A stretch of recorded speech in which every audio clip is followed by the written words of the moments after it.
Eastern Columbia building is one of the most recognizable on the downtown L.A. skyline, even though it's only 13 stories. Well, it's also considered one of the greatest surviving examples of the L.A.'s Art Deco architecture. And tonight, Sky 9's Desmond Shaw takes a look at this world-famous landmark.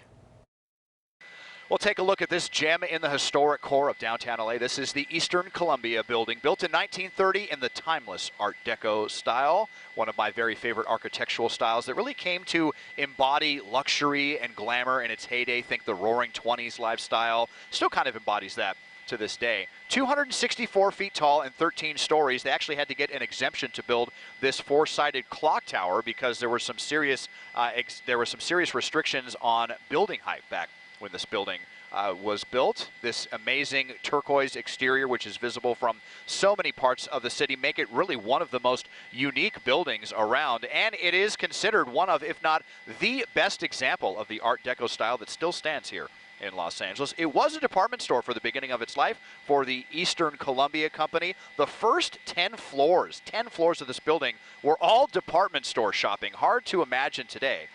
The department store closed in the 1950s, though, and this was all converted into office space. It became a Los Angeles historic cultural landmark in 1985, but not much happened with it until the early 2000s when a developer got the brilliant idea to refurbish this building into live-work lofts and luxury condominiums. It was a smashing success. In a lot of ways, this building helped kind of kick off that trend to repurposing these beautiful historic buildings instead of tearing them down and starting anew. And it's a trend that still continues to this day. This is one of the most prestigious places to live in downtown Los Angeles. Johnny Depp owned 5 penthouses here. Billionaire Ron Burkle sold his 3-story penthouse for a record $2.5 million back in 2016. If money were no object and I was going to live in downtown LA, this is probably where I would live, this Art Deco gem at the corner of Broadway and 9th. Thanks to Judy Abel for telling me to check it out.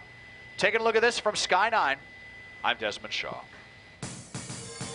And if you'd like Desmond to take a look at something interesting in your neighborhood, just write us at lookatthis@cbs.com.